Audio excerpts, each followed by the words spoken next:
क्या हाल है तबीयत से ठीक है। Welcome back my YouTube channel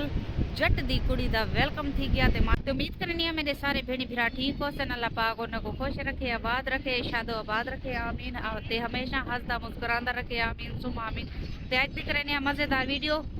ते माशाअल्लाह हुन टाइम थींदा पा तकरीबन 2 दा ते असां थोड़ा आए वदे से बारात ते सिंध आए वदे आसे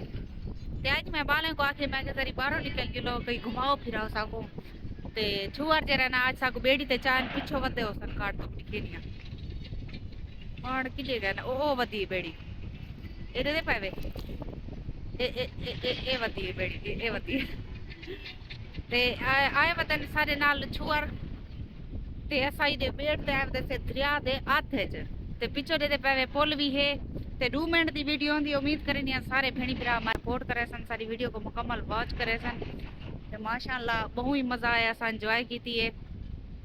ते पहले साको कश्ती ते छोड़ के गए हुन जरा ना कई चिप्सा ते सामान शमान खावन पीवन दा घिनन गए के मेहमान जो है वदन मेहमान नवाजी करूं ते कई बोतल शोतल मैं के ना बोतल तो ना ते बहुत ठंडी हवा है बहुत ज्यादा ते मैं उतो सर्दी को भजिया ते इतना सर्दी पहले खड़ गई थी, लेकिन आज दूजी दी मारे काफी ज्यादा सर्दी है ठंड है ते असा भी डूडू दुपट्टे घिन के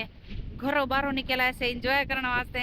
ते उम्मीद करनी है सारे भेणी भरा सारी वीडियो को मुकम्मल वॉच करे सन ते सा दिल नाल सपोर्ट करे सन। ये असा अध दे विच आए वदे से इडो भी दरिया है इडो भी दरिया है ते इडो ही दरिया है खाड़ी डो मैं हटा कि ना इडो जरी फैमिली बैठी है ते खाड़ी डो दिखे ए इथा ते को दिखे नहीं एरे ते पावे ए जिथो असा आए से इडे ए इथो सारे घर हैं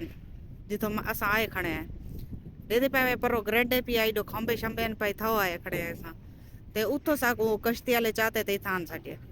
ते मिलते हैं नेक्स्ट वीडियो च। अल्लाह हाफिज, ढेर सारे दुआएं दे नाल।